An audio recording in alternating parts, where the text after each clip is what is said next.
He was just her boss, the man who signed her paycheck until I saw the stain on his collar wasn't coffee. And she was wearing his shirt. I remember that morning so clearly, even now. The quiet, unsettling kind of clear. Sarah had stayed out late for what she called a mandatory Q3 strategy session with the leadership team. She works in marketing for a mid-sized tech company. And her boss, a guy named Victor, is the kind of slick, successful man who seems to exist only in tailored suits and corporate success stories. I trusted Sarah completely. We'd been together for 7 years, since college, and we had plans, the kind of plans that involved a mortgage and dogs, and choosing paint colors. When she finally stumbled through the door around 3 a.m., she wasn't tipsy. She was wired. Her eyes were too bright.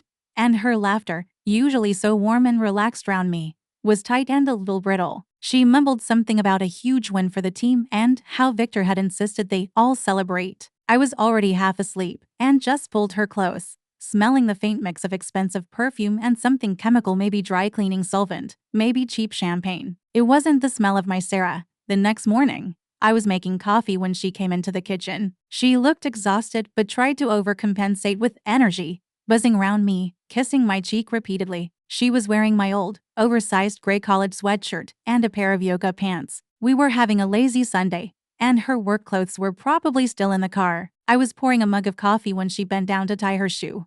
And that's when I saw it. It wasn't on her. It was on Victor's white dress shirt, draped over the back of a kitchen chair. I remember asking, casually, "Hey, why is Victor's shirt here?" Her movement froze. She stood up quickly, knocking a spoon off the counter. "Oh, that," she said, her voice unnaturally light. It's mine now." He spilled a little coffee on my blouse last night during the celebration. It was silk, and he felt terrible. So he gave me his shirt to wear home until mine was cleaned. He insisted. I put it in the wash, but I guess I forgot to hang it up. She picked up the shirt, crumpling it a little as she spoke, moving it towards the laundry hamper. It was plausible. It was the kind of thing a corporate-minded, slightly anxious boss might do. But as she moved to stuff the shirt in the hamper, I caught sight of the mark on the collar right where the neck would meet the fabric. It wasn't a dark brown blob of dried coffee. It was a faded, almost invisible smear of lipstick. My favorite shade, a very specific,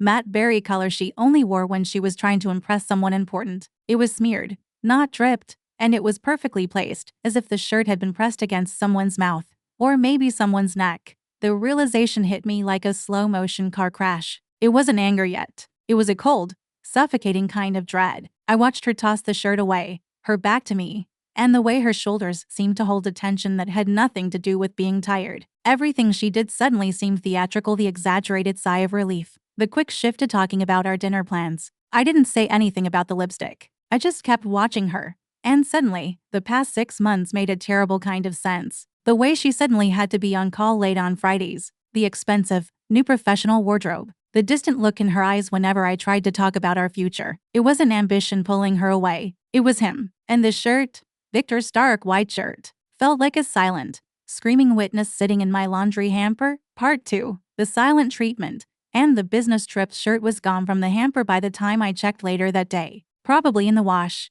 just like she'd said. But the image of that faint, berry-colored smudge on Victor's collar was burned into my mind. I found myself replaying every interaction, every late-night phone call she'd taken in the other room, every dismissive wave of her hand when I'd asked about her long workdays. It was like a film reel playing in my head. But now, the soundtrack was ominous. I tried to act normal. I really did. We went for brunch, then a long walk in the park. All the things we usually did on a Sunday. But my responses were clipped, my laughter a little forced. She noticed.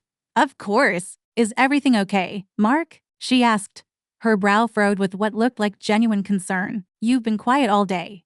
"Just tired," I lied, looking away. "Long week." The truth was, my mind was racing, trying to connect dots, trying to find an explanation, any explanation that didn't involve the one I was already staring at. The worst part was how calm I felt, a chilling kind of calm that comes when you're already preparing for the worst. It wasn't explosive anger. It was a deep, internal tremor. A few days later, Sarah announced she had to go on a last-minute business trip, a strategic offsite for a major client pitch in Miami. It was urgent, she said, and Victor was personally overseeing it. My gut twisted. Miami, a big city, away from everything familiar, with just Victor and a small team. She was buzzing with excitement, talking about the potential for her career, how this could fast-track her to a director role. But her eyes, whenever she mentioned Victor, had a sparkle that wasn't purely professional. "It's just 2 nights," she said, trying to reassure me. "I'll be back Friday evening. We can have a proper date night then." I nodded, pretending to be enthusiastic. "Sounds great, babe. Good luck." I even helped her pack, watching her carefully select outfits. She packed that specific berry lipstick. I watched her tuck it into her small travel makeup bag, and my heart felt like it was encased in ice. The 2 nights she was gone felt like an eternity. Every phone call from her felt rehearsed.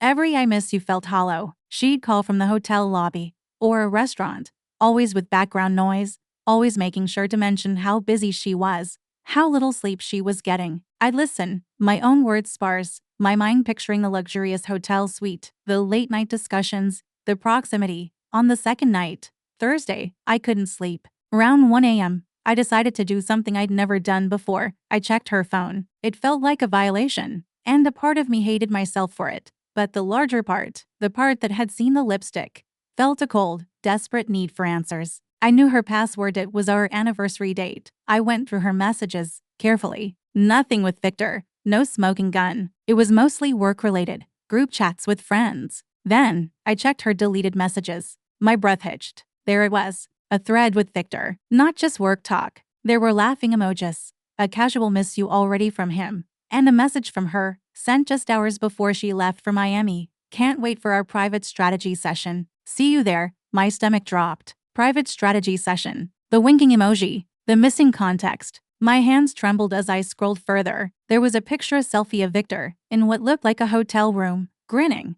His white dress shirt slightly unbuttoned, and in the background, out of focus, was a familiar floral pattern on a bedspread. The same one I'd seen in a picture Sarah had sent me of their team dinner. It was her hotel room. Or, rather, their hotel room. The coffee stain. The lipstick. It all converged into a single, devastating truth. I put her phone down, trying not to smash it against the wall. The anger I had expected didn't arrive as a furious wave. It came as a deep, paralyzing cold. It wasn't just the betrayal. It was the sheer, calculated effort she'd put into the lies. The mandatory strategy session. The coffee stain. The Miami trip, all a carefully constructed stage play. She didn't just cheat on me. She replaced me emotionally and made me watch the process. I didn't call her. I didn't send a screaming text. I didn't want the drama. I wanted finality, and I wanted it on my terms, with the quiet dignity she hadn't afforded me. I spent the rest of that night and the next day executing a plan that felt eerily calm, methodical, and devastatingly effective. First, I went to our shared study. I removed all her belongings, her work laptop,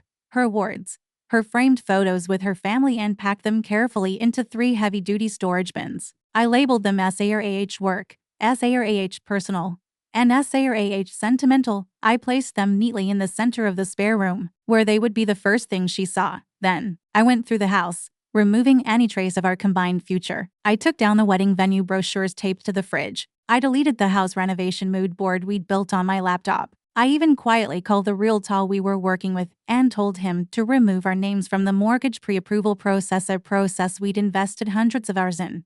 When she finally walked through the door Friday evening, exactly when she said she would, she was beaming. "Mark, I missed you so much," she said, dropping her small carry-on bag by the front door. She tried to hug me, but I stepped back, reaching for her bag. "I need to talk to you," I said. My voice was level, almost impossibly so. Her smile faltered. "Oh, okay. Was the car running weird on the way home?" "No," I said, putting her bag by the stairs. "It's about the Miami trip. And the coffee stain." Her face went pale, the exhaustion of the trip suddenly showing. The confidence she'd brought back from her strategy session evaporated. "Mark, what are you talking about? It was a work trip, I told you."